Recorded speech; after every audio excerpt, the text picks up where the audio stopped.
Well, we told you if the Bills keep winning, we will keep doing shows. So that is what we're doing. What's going on, everyone? Special edition of Lead in the Charge. Matt Bove, Dom Tibbetts. We have some great guests lined up, and we are ready to roll. Ravens week. How you feeling, sir?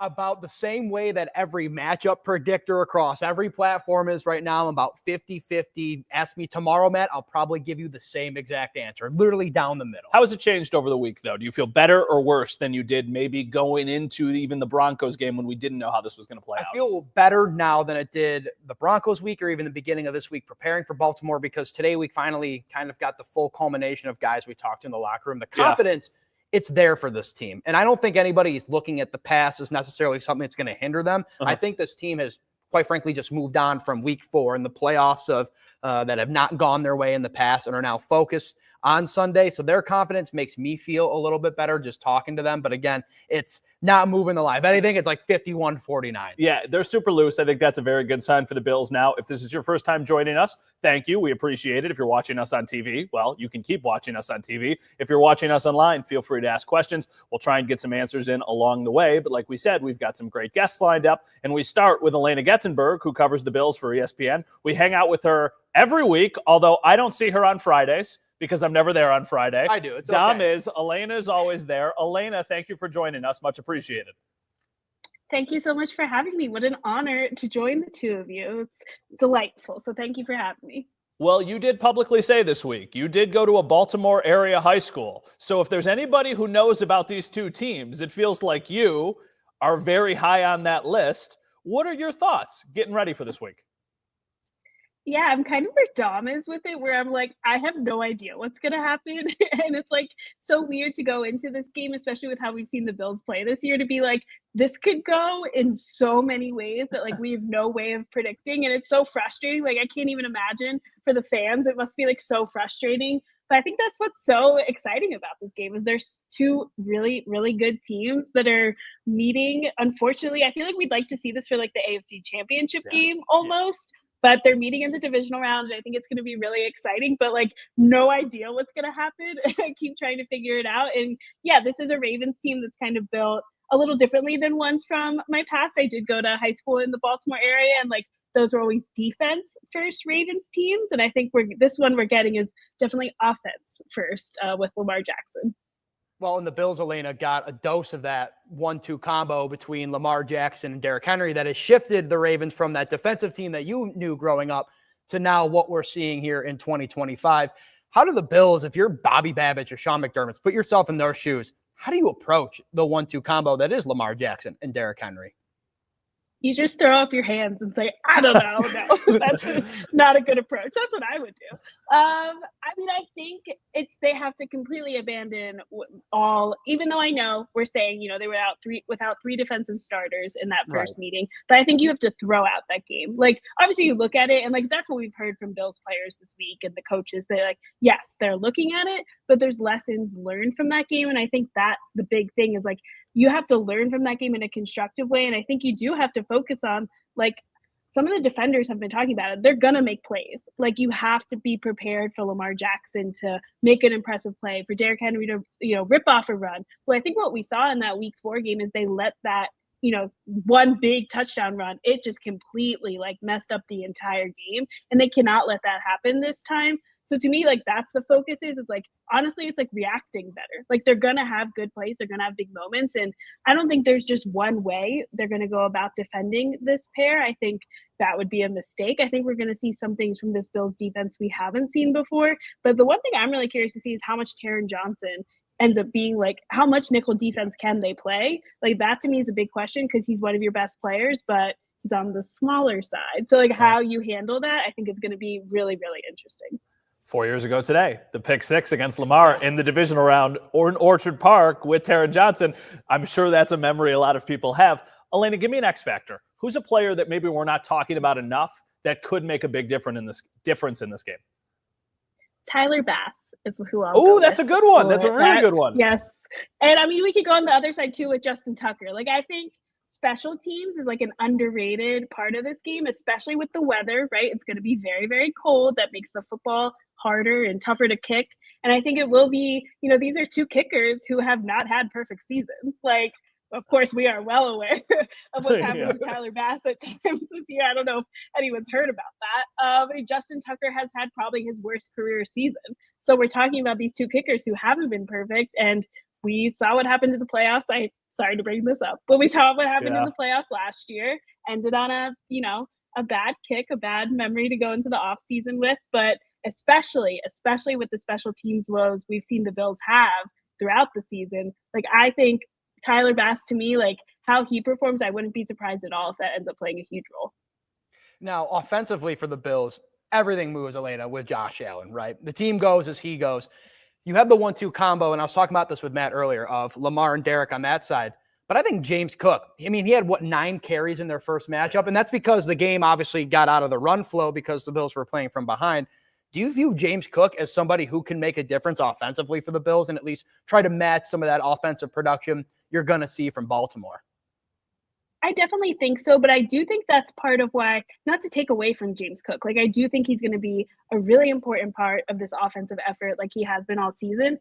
But that's why, like, Ray Davis is still in concussion protocol, and we saw him limited today. Like, I think this offense has been really effective when they're able to mix in the different running backs. And, like, you want Ray Davis for a game like this. So, like, how that running back combination ends up working out, if Ray Davis is available or not as he goes through concussion protocol, limited in practice the past 2 days, like, will be interesting. But absolutely, like, James Cook has way overperformed anything he did in his first 2 seasons. And I think he can do that in this cold climate, even though he's on the smaller side. And I mean, this offensive line behind them, like, I think that shouldn't be a problem at all. And honestly, if they can't get the running game going, that's an issue.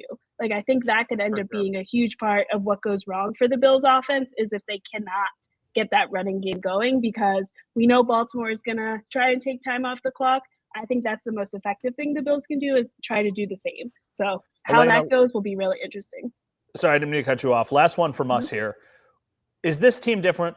It's a narrative we've heard so many times this year. Their season has ended in the divisional round the last couple of years. I think that's what people are latching onto, but there's something different about this team. You're there every day. We're there all the time. Do you buy it? Do you feel like there is something different? It's a really interesting question. I asked a couple guys that myself. Like, I asked Deion Dawkins about it. I asked Dawson Knox, and Deion was like, yeah. But no, and he today was a little bit more like, I'm having fun.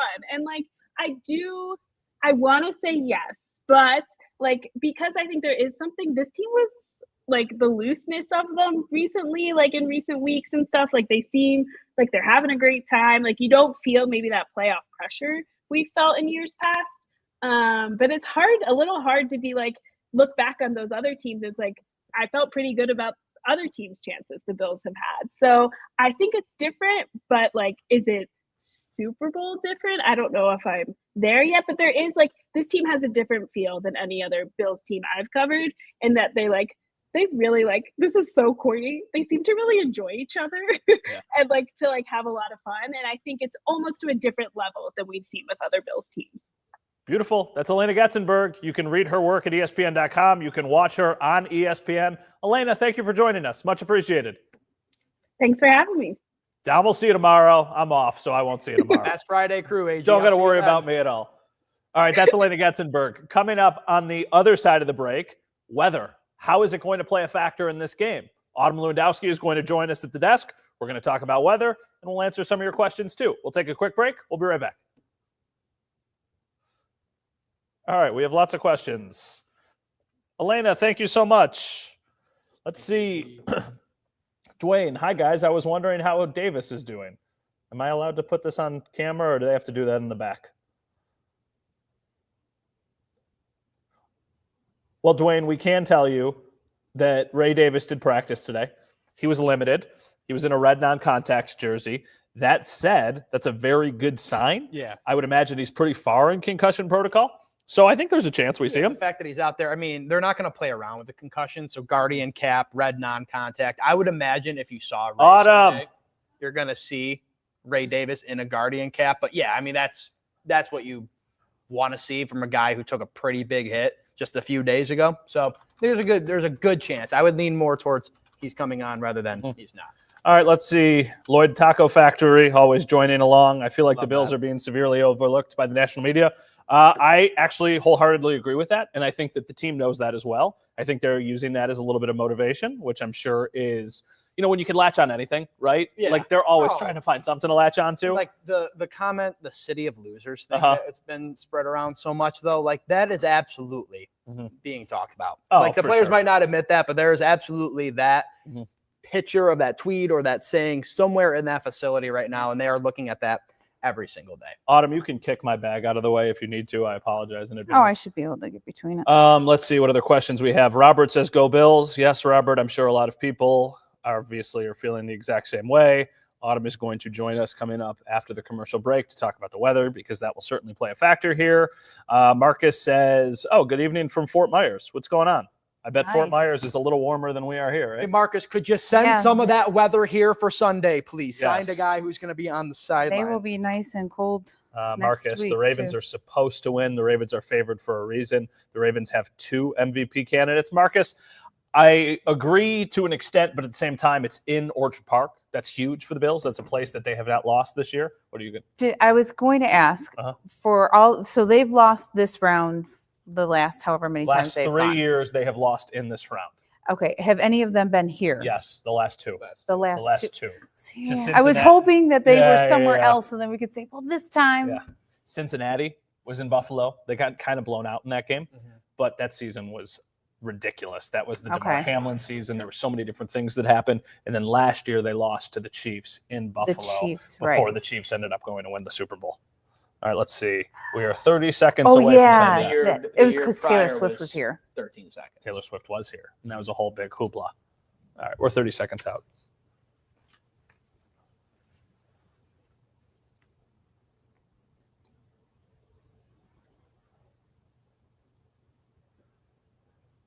All right, welcome back, everyone. Autumn Lewandowski, meteorologist, is joining us. What's going on? What are we going to see? Okay. Sunday, relatively speaking, still not a bad day in the middle of January for a football game. However, it being later in the evening, temperatures are getting colder. So it's colder than this past weekend. We're probably going to have some light snow showers, more of a threat of snow later into the game and as people are driving home, or even if they're driving home the next day, they might be going through some lake effect snow. So that's something to keep in mind for your Monday. Okay. So in the teens, it's going to be close to single digits for the game. As for winds, we're looking west, northwest, 10, maybe 15 miles an hour. That's not nearly as bad as I thought it would be. Yeah, 5 to 10 miles. So the wind chill is not bad. Now, Monday, if people are staying, so, like, hey, we're traveling into town or whatever, I'll stick around. We're near 10 degrees for daytime highs.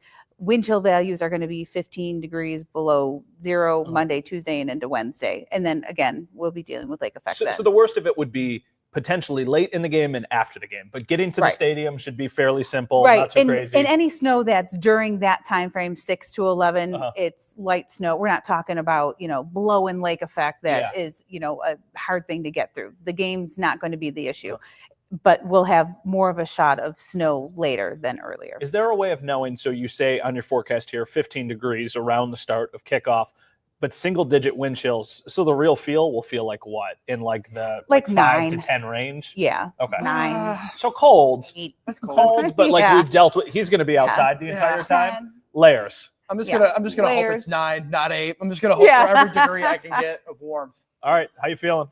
I'm just going to try to stay busy and not really think about it. All right. I mean, this is what we did last week. So we're going to keep doing the same thing. Right. Autumn came over here. She stood in this exact same spot. I'm wearing the exact same stuff for a reason. I was like, hey, it worked last week. We're going to wear the same jacket, the same shirt, and we're going to keep on doing this. And hopefully we can do the exact same thing a week from tonight. Let's do that. All right. Keep watching Autumn. She'll have everything for you as we get ready for this going on. Thanks, All May. right. Bye. Appreciate See you. later. All right. Now she's just going to awkwardly I'm walk just going to away. go. The magic of Dinner. television here. All right. Let's answer some questions while we are continuing up with this portion of the show. Alex Brasky, or as I like to call him, Alec. Will Dom be wearing long underwear this weekend? I think you got to go with long johns, right, buddy? Oh, multiple layers. and covering from head to toe. We're going to do whatever it takes to stay warm out there. I mean, you just heard Autumn say it. Like a couple weeks ago, the New England game, I started to not feel my toes. And I don't want that to happen again. And it's going to be even colder. So we will be dressed and prepared for it. Snow pants, I will say, huge in those conditions. They break the wind down. So whoever created snow pants that are wind resistant back in the day, shout out you and thank you. Yeah, it's going to probably be 68 and a little humid up in the press box on Sunday. But hey, it's fine. Andy, this is a really good comment. Weather can be somewhat of an advantage, but they have to stop Henry. He's a bulldozer, and I would rather leave it in the hands of Lamar throwing. Andy, that's a very good point. Now, I have seen this stat thrown out there a little bit this week. I have not independently confirmed it, but Joe DiBiase from WGR 550 said that this would be the coldest game Lamar Jackson and Derrick Henry have ever played in. Lamar Jackson's a Florida guy. He plays in Baltimore. It's not like he doesn't know how to handle the cold. For sure. But if it's single digits and it's windy, we know a quarterback who can throw it in those conditions. That's the Bills quarterback. So if there's a chance this could make the Ravens one-dimensional, that would be a huge advantage for the Bills. I just don't know if I buy it a ton. Like, I don't know how much the weather's going to play an impact. It absolutely helps with the one dimension thing. I was actually talking about this, I think, with Elena earlier before we left the facility today, is that if you can create a way for Derrick Henry to be the main focal point where weather, the wind, whatever, takes Lamar out of his rhythm in terms of the pass game, knowing that Zay Flowers, by the way, has not practiced the last 2 days. So they could be without one of their star wide receivers. I think that certainly helps.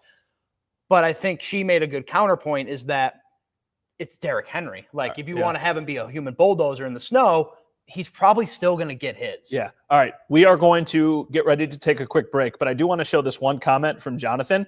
Hey, guys, love your show. I'm from Central New York, but watching right now in Sicily. Hey. I don't know if it gets better than watching in Sicily. And leaving Central New York to get there, huge. He's from there, so he can say that. Yes, I can't say that. I hope you have a nice glass of wine with you. I hope you can enjoy a Bills win this weekend. We shall see how it all plays out. All right, if you're watching on TV, don't go anywhere. We're going to take a quick break. We're going to answer a couple more questions. And then on the other side, we're going to bring in Joe B and make sure he tells us what the score of the game is going to be.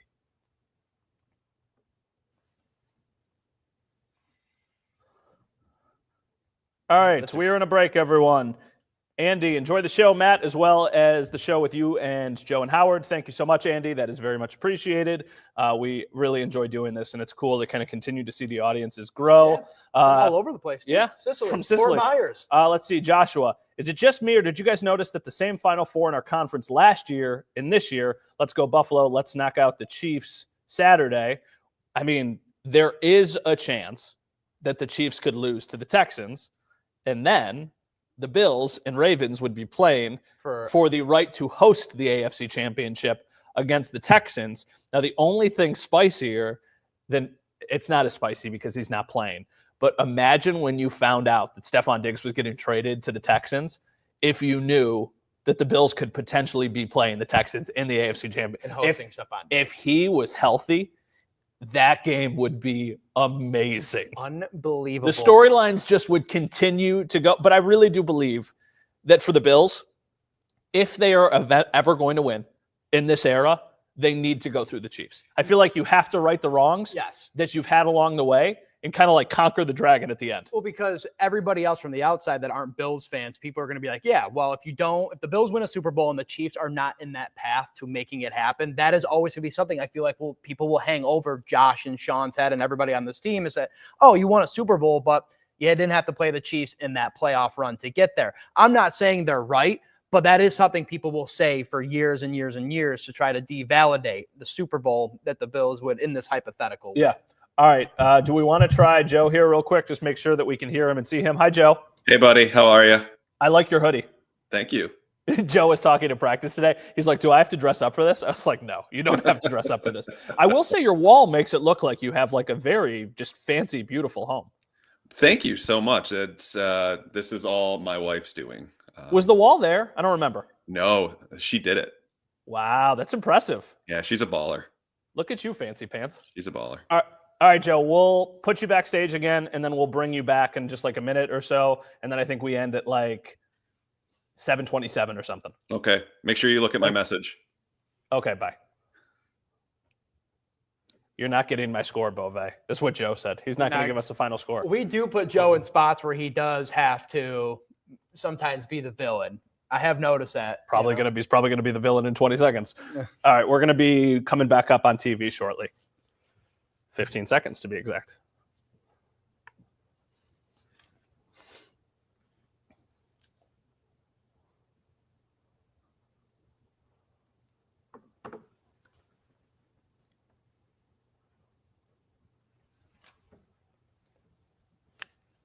Welcome back, everyone, for our final segment of Leading the Charge, Special Edition Thursday, as we are getting ready for the Ravens divisional game on Matchup Sunday at 6:30. It would not be a Leading the Charge show without either Joe or Howard. This week we have Joe checking in from Orchard Park. We were with each other this afternoon for Bills practice.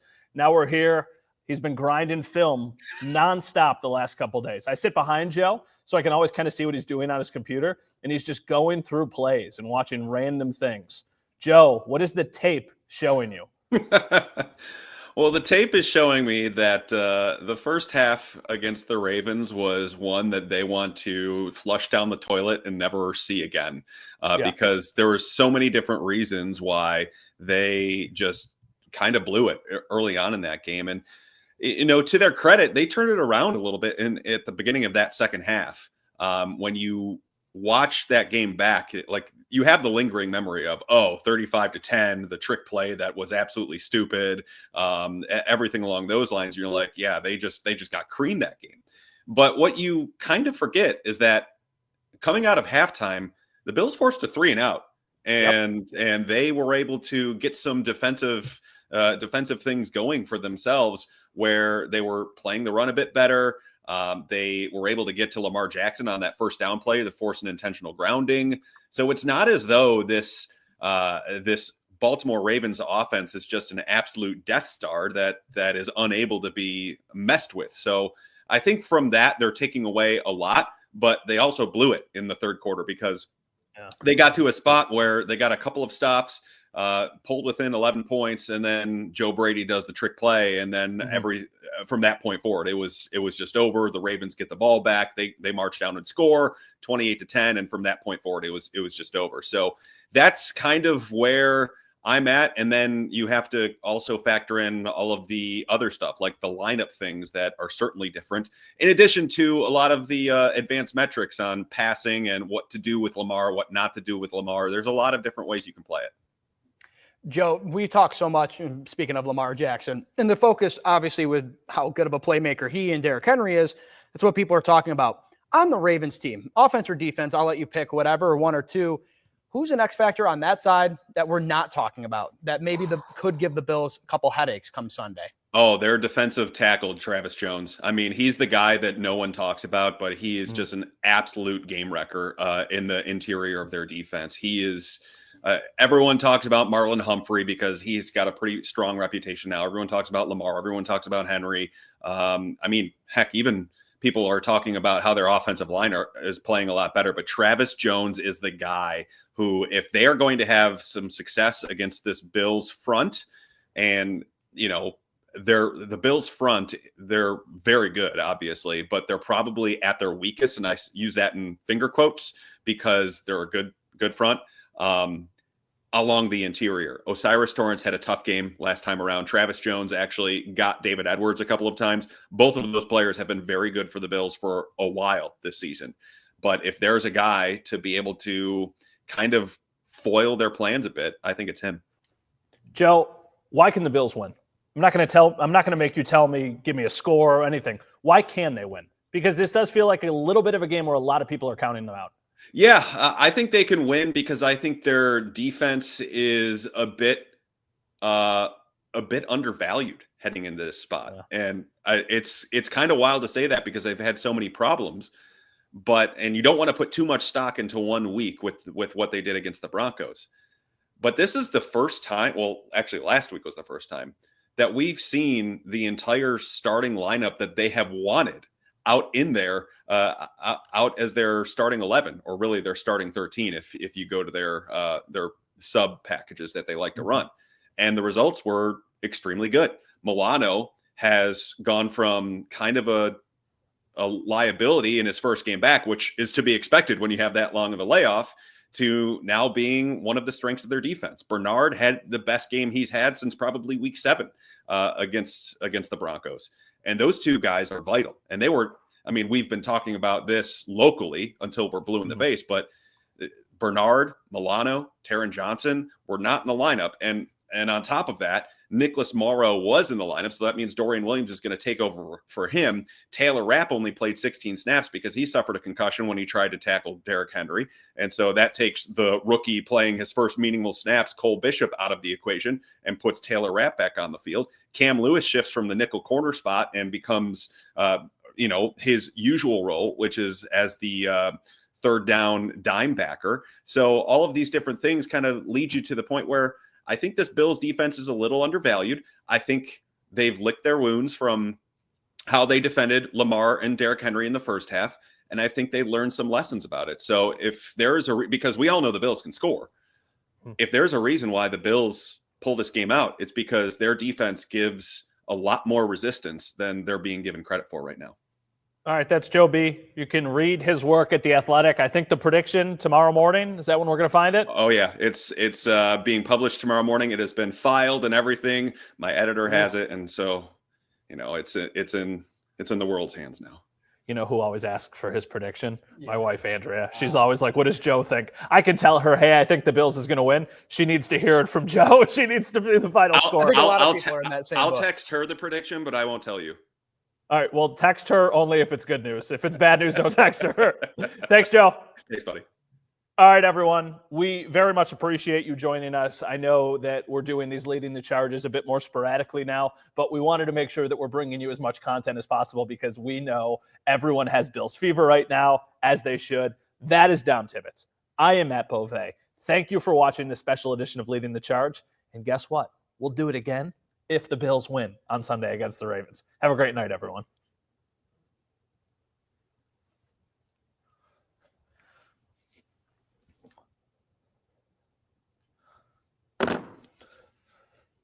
Thank you all who are watching on the stream. We much appreciate it.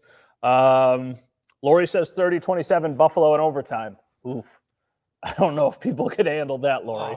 I think that would probably put people into a heartbeat that is way too fast. We're going to say goodbye, though, everyone. We're going to try and truck through the snow back to where we live, and hopefully it's not too bad outside. Thanks, y'all. Everybody have a great night. Have a great weekend. We'll talk to you guys soon.